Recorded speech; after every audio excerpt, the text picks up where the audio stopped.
what I want to do really today is just a brief set of words to speak to you from the heart. And I guess this is the place to do so, because if there's no other place, because that is how right thinking Barbadians speak. We speak to each other frankly, truthfully, and in God's word.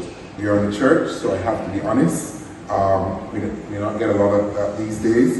And who knows how what I say will be recorded. But that's not beside, because truth has its way. It's amazing, the mystery of its way of working. So I give unto Caesar what is his, and I also give unto God what is his. So I also smiled when I saw the theme of today, and I could have probably asked for that theme as we remember and celebrate David's life, and we talk about church and politics. In fact, I'll be honest with you, one of the big questions that I wrestle with, and I'm so glad that Brother Jones talked about that wrestling, because often we imagine our leaders do not wrestle with our faith, we do not wrestle with problems. And anyone who pretends or tells you otherwise, they're lying.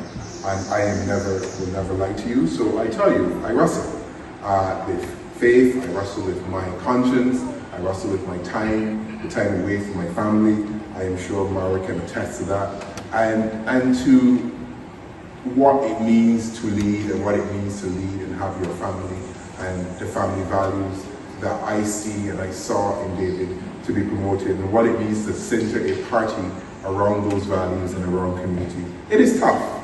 It is tough in these days because rightly, as the Reverend said, people say politics is no Sunday school.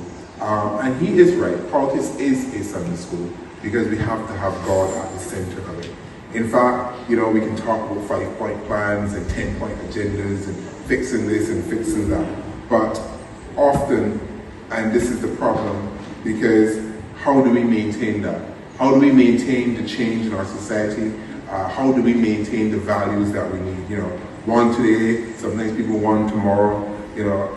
And the reality is AI, technology, politics, some of these things cannot fix the mental, spiritual displacement and the unhappiness that we may have in our society.